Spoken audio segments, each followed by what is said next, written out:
Hey guys! Welcome back sa ating basic C++ tutorial. So we are at part 10 and we are going to talk about classes and objects for today. So without further ado, let's go on to our tutorial flow. So we are just going to do two things for today.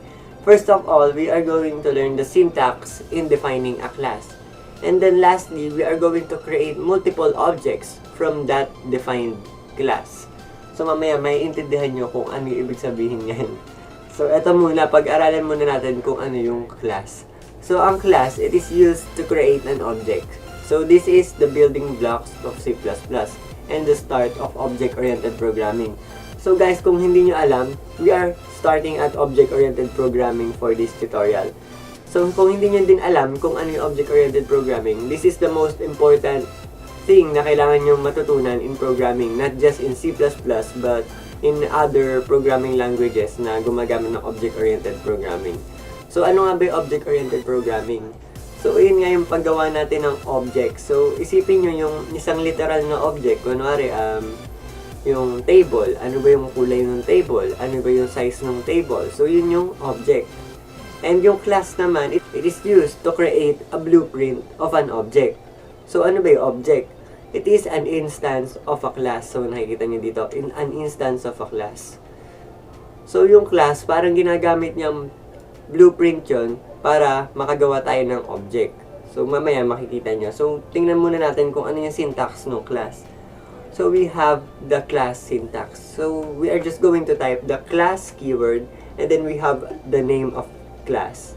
And then, open and close curly braces.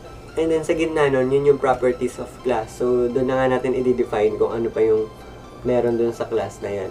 So, para maintindihan natin, let's go on and apply this on our code. So, isipin nyo guys, gagawa tayo ng MMORPG na game. So, kung hindi nyo alam yung MMORPG, ito yung mga Dragon Nest, Ragnarok, Run, yung mga ganun. May level, tapos mapalakas ka. So, let's go on our code blocks. So, I have here defined a one user of an MMORPG. So, meron tayong user ng MMORPG. So, ang username niya is SDPT Solutions. And yung type niya is Warrior. And yung HP niya 100, MP niya 25, level niya 1, and yung XP niya 23. So, sobrang rami ng properties niyan, di ba guys? So, paano pagkagagawa pa tayo ng isa pang user? Hindi naman natin pwedeng i-copy-paste to and palitan to kasi maduduplicate yung name ng username. So, bawal yun. So, ayun. Ano ba yung solution doon? So, that's where the class and object-oriented programming comes in. So, nakikita nyo, wala naman tayong data type na user. Wala naman tayong data type na user, di ba? So, hindi tayo pwedeng gumawa ng user is equals to ganyan-ganyan.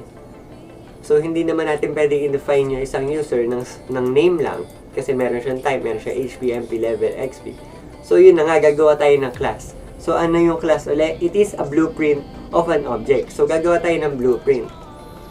So, kanina, sa taas nyo ilalagay yung class, sa taas ng pinaka-main, kasi hindi niya mababasa pagka sa baba mo nilagay. Okay? So, gagawa tayo ng class. So, class, yung keyword natin, yung na-class, and then yung pangalan ng class natin, which is I will call user. Then, curly braces, yan, automatic na siya kung naka-code blocks kayo. Save natin muna, baka ma-close. And then, nakikita nyo guys, pwede natin lagyan sa loob niyan. So, ano ilalagay natin dyan? Yung mga properties niya. So, ayan. I-cut natin to and ipasok natin siya dun sa user. Yan. So, ayan, meron na tayong class. So, remove natin yung values. Dapat, ano lang, initialization lang. So, ayan. Meron tayong mga variables na walang laman. So, meron tayong string username. So, yan na nga, nakagawa na tayo ng blueprint na yung user. Meron tayong username, may type tayo, may HP, may MP, may level, and may XP. So, delete muna natin to. So, as you can see guys, paano natin magagamit yan? So, pagka nirun natin to, wala namang mangyayari dyan. Nakikita nyo lang yan, process return. But, ang kagandahan sa ginawa nating class na to, sabi ko nga, it is a blueprint. Parang gumawa na tayo ng sarili nating data type. So, we can now access the user. And guys, I'm so sorry. Kailangan merong public dito. Public, then tutuldoc or di ko alam kung ano tawag yan. Then, i-indent natin to. Mamaya guys, i-explain ko sa inyo kung bakit kailangan may public dito. So, yun na nga guys, gumawa tayo ng sarili nating data type which is called user. So, may user na tayo. As you can see, ayan, may user na tayo. User. Then, pangalan nung variable name natin or kahit ano. So, player 1. Yan. Now, paano natin i-assign yung mga laman yan? Then, itatype natin player1 dot username. So, yan. Pwede na tayong gumawa. SDPT solutions. Yan. Player1 dot type is equals to warrior. Player1 dot HP is equals to 100. Player1 dot MP is equals to 25. Player1 dot EXP is 10.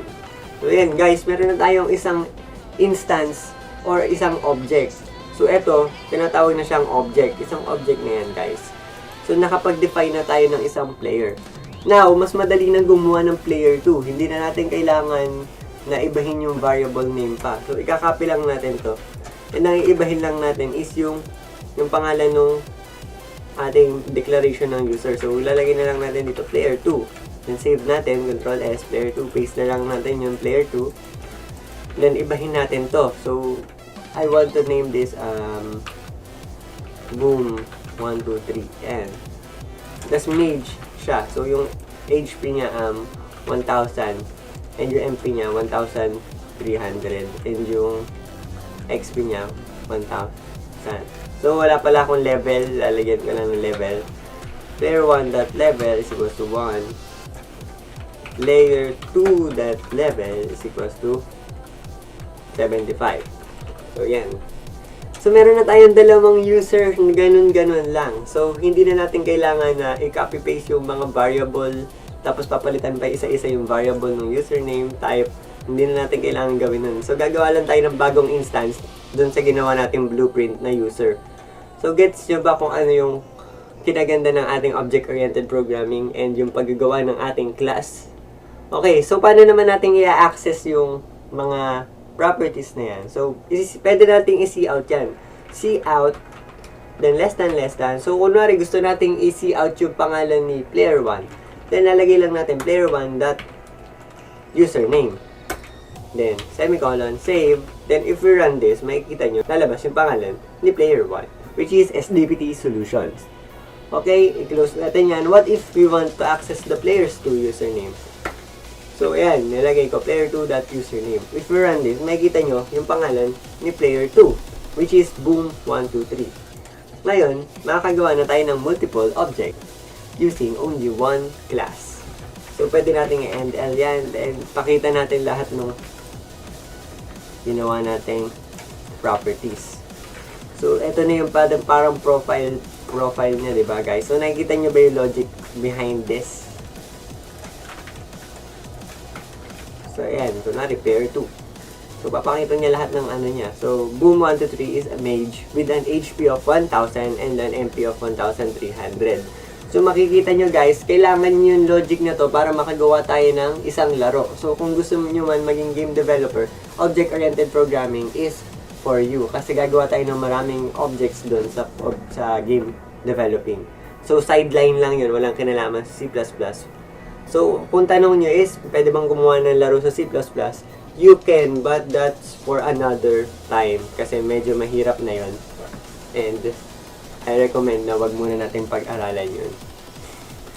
So, ayun guys, ganun lang yung ginagawa ng classes and yung objects natin. So, kanina guys, sinabi ko, bakit kailangan naka-public to? Kasi pagka tinanggal natin yan, as you can see, i-delete ko. Let's try to run this. Save natin. Then, i-run ko to.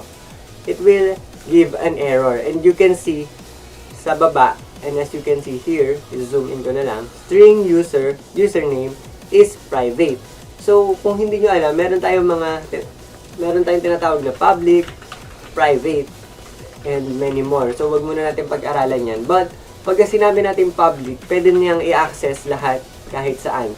But if we say private, dito lang sa class na to, pwedeng i-access yung mga yung mga variable na yan. But if we say public, pwede nga kahit saan. So, pwede dito sa main natin, i-access niyo yung mga variable na nandun sa loob ni user. So, ganun yung pinag-aiba nun. And guys, pagka gusto nyo malaman kung may gumagawa ng user, we can put here user, then dalawang parenthesis, then curly braces, then we will see out a user is created. Then, semicolon. Diba, gumawa tayo ng dalawang user, which is yung player 1 and player 2. So, i-delete muna natin to. And as you can see guys, every time nagagawa tayo ng player, lalabas, a user is created. And a user is created. A user is created. So, may dalawa tayong player, ibig sabihin. Now, if we copy-paste this, and we name this player 3, then, lagyan lang natin ng end L para mag-new line. Save. Then, build and run. As you can see, a user is created, a user is created, a user is created. So, may tatlo na tayong player. So, yun lang guys. Yun yung kinaganda ng object-oriented programming. So, nalinawan na ba kayo? So, marami na kayong pwedeng gawin using object-oriented programming. You can now create a point-of-sale system. So, makikita nyo na yung mga inventory nyo. So, yung pwede na kayong gumawa ng class na product. May name yung product, may price yung product, may stocks yung product. And you can also create a text-based game which is may character, may lines sila, may dialogue, may HP kung gusto nyo may laban, so may experience din. You can make a text-based game. So, marami tayong pwedeng gawin using object-oriented programming. This is why it is very important na matutunan natin yung object-oriented programming. Not only in C++, but every other programming language na sinusupport yung object-oriented programming, guys. So, yun lang, guys. Thank you for watching. In the next episode, we are going to dive deeper onto our object-oriented programming. So, ayun lang, guys. Thank you for watching. I hope you learned something. And as always, I will see you in the next video. Goodbye.